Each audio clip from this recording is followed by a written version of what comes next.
My friends, it is I, Ace Bellerin, here once more for the latest sojourn of the Iron Rising campaign, and boy howdy, was that a doozy! Was that a barn burner? Was that an emotional slobber knocker? Let's hear it from the players. Thank you, Ace. Thanks, Ace. He's not wrong. He's not wrong. So, first gut reactions? A big exhale of wow. I don't know how we both got on the ship together. I did. We did. Listen, miracles were had. Yeah. Absolute miracles. I mean, no strong hits with a match, but some very good RP between the two of us, I will say. Was awesome. And utilizing some different moves and abilities and assets that we have. Yeah, it was PvP in a way, but it didn't feel unfair in my opinion. Because there's a thing where it's like I roll to compel you to feel the way that you don't feel. I thought that's what I didn't want to happen, and I don't feel that it did. I think everything felt fair and balanced. No, it very much felt like an improvised scene where we were against each other, where we were making moves to thematically stop one another, but it was more or less an offer to change tactics. Yeah. It was a storytelling PvP where it was not about who wins, it was about getting through it together. Yes, that's why we made that progress track. Yeah, well, how do you feel? It was intense. It was intense. I think playing Dorian in that scene was tough, because it's like he definitely had to try and say his piece, but also knew how in the wrong he was, not on a level of I'm breaking the rules, but the fact that he kept a secret from Selene for that long. I think that's what he feels guilty about the most. If there's any regret he has, it's that. And I said it as him saying, I was scared of telling you because of this exact reason. So if anything, unfortunately, I think carrying this forward, Dorian will remember this is how Selene reacted. And it was something he was scared of, but he still dealt with it. It was something that big. Will he have another secret this big? I don't think so. Well, I don't think I have any. Yeah. I don't know, but no, I'm just thinking he knows how powerful Selene is, and he knows this is a really bad situation to be in, but he caught between a rock and a hard place and didn't want to pick sides. And think there's a huge I can't believe he freaking threatened her and called her a hypocrite. This guy. Wild. Absolutely wild. Thinking like Dorian was trying to get anything to get you to stop from leaving, even if it meant putting the ire back on himself. Yeah. And, wasn't a fan of, seeing Dex get hurt, wasn't a fan of the way everything reacted, and I think... No, as in Dorian wasn't a fan of it. I thought that was... Right, yeah. I think Dorian was trying to say, you need to control yourself, but not say you need to control yourself, where it's okay, if you're going to be angry at someone, be angry at me. Come at me. Yeah. And unfortunately, the collateral damage just hit everybody in the room. Mm-hmm. She's also bleeding on the side of her head. I don't think she is even thinking about it at all. I mean, we'll have time to address that in the next session. The physical wounds. The emotional wounds, I think, are going to take a while. Going to take much longer. Oh boy. But, yeah. How did it feel playing Selene through that? The only word I can think of is intense. It just felt intense the entire time. It felt, intense. The word tense, there's a lot of tension. Just that word is what I'm thinking. Yeah. But in a good way. Okay. It felt good. It didn't feel, like I said, I like the way that we used the mechanics when we did use them. Mm-hmm. It didn't feel like we were trying to hurt each other. on purpose. Everything felt like lived in the narrative. Yeah, no, everything either one of Made us sense. did, was in character and what they were capable of doing in that circumstance. But I'm still thinking about it. This is really intense. I don't think I've ever had. I'm not someone who has I don't have crashouts as a person. I don't yell or anything like that. Like I remember one time I asked my mom, I was like, "When's the last time you heard me yell?" She's like, "Oh yeah, you don't." I was like, "Yeah." So trying to be in the mindset of someone who's crashing out and experiencing these high emotions of betrayal and things like that. Just her whole world is crashing down. The closest person that she is has been lying to her for 4 years. It's crazy. So I'm still thinking about it.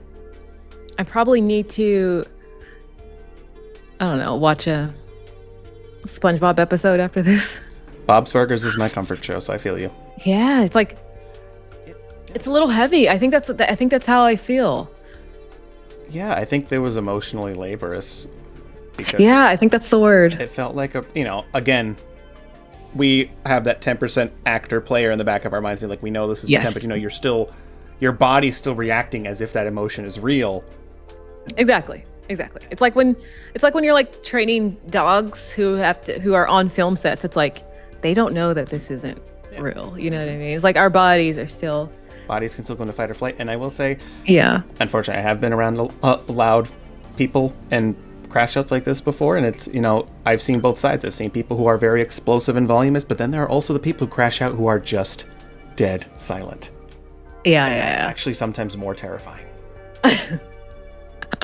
So, I am the one. I am a person who gets silent. I haven't had a crash out before. I've never had this so much emotion that just explodes from you. And so trying to portray that it's heavy. It's a lot. I felt it was very convincing, both as a player with you and as a GM. So. Okay. That's what I hope that will come across when people are listening to this. I agree. That it truly feels like someone is kind of just losing their mind and is just moving forward. Yeah. I was hoping that came across. Yeah. Because it was a lot. I was hoping that I was portraying it well. Because that's what I want. I do want it to feel authentic, and I don't. That I want moments to feel real. I agree. So I hope that it felt like someone was truly crashing out. That's what I want. I'm no actor or anything like that, but I hope that it came across even a little bit. No, it definitely did. Mm. And no, I think. What about you? It felt like the most stressful game of negotiations ever. It was. You try to be empathetic. You try to show vulnerability. You try to use scathing words. You try threats. You try bribes. You try bartering. You try begging, and nothing works because the damage you've done is not going to fix itself like that. Mm-hmm. And I think Dorian knows it. He knows despite what he might think, despite how the rest of this mission might go, he has done irreparable harm. Mm-hmm. That's going to take a lot of effort to rebuild, and it's not going to be just an I'm sorry. And actually harkens back to what Selene said in the previous episode. It's going to be more about action and not words. Mm-hmm. And I think she said that in an entirely different setting. Different circumstance. But I'm just saying, the phrase, not the context from which the phrase came from, but just I think whatever happens next between the two characters is gonna determine whether or not they can fix this, or if they're gonna be wedged further and further apart. Mm-hmm. And that's kind of sad because we've been playing these characters for a while now, and we did a whole learning phase where they really personified their bond and their trust in each other. And Yeah, now that you mention it, it is kind of, well, because we personally have been living with these characters for, well, because if people are watching like the training sessions, we've been at least a month and a half with them, spending time with them, and then in that entire time building the bond between the siblings and seeing how protective Selene is of Dorian because of everything that they've been through growing up. Yep. To see the bond sever it's a shame. Yeah. It's a shame.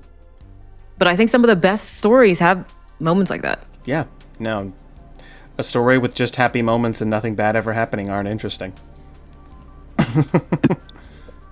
Yeah. So this is gonna be interesting. If we're heading into Stars and Wishes, because there were no NPCs. Really. No, there were no NPCs. I mean, we had Dex and Icarus doing stuff in the background, but they were just unfortunately they were just collateral. Yeah. A star is that I think it was a good session. Overall, the way that we handled the PvP, I think was really well done. So that's my star. The wish is I wish to see how the conversation goes on Venture. Yeah. That's going to be interesting. It's a long trip. So. Yeah. Oh, I don't know how that's going to go. And we'll just say that Venture is packed up and ready to go. We had already been calling people to kind of get the ship ready. Yeah. That stuff could have been happening before the Crashout. Yeah. My star is, I don't want to copy, but it's like, the whole session was great. I think the emotional wreckage was almost matched by the external wreckage from the lab through the hall and down the elevator. And the emotional damage done, again, the emotional damage, I think, between the two of us playing off of each other, and yeah, that was a really great dramatic session. Yeah, it was. Like, and my wish is, I hope maybe they can mend the bridge, even though the bridge right now is on fire. The bridge is on fire, currently failing, and burning away, has been blown to bit. Yeah, hoping to build it back. That's my wish. That's a good wish. We'll see. But as you know, we like to play to find out. So let's see. Let's see how it the goes. dice have to say. Yes. So, yeah. So, I think we're both gonna go watch respective comfort shows. Yeah, I'll watch some stupid YouTube videos. I don't know. Yeah, we'll go watch some like Tim Robinson comedy or something. But yeah, something. Thanks for stopping by, everybody. You take care. And we'll see you. Yes, we'll see you in the next one. Stay safe, everybody. In space.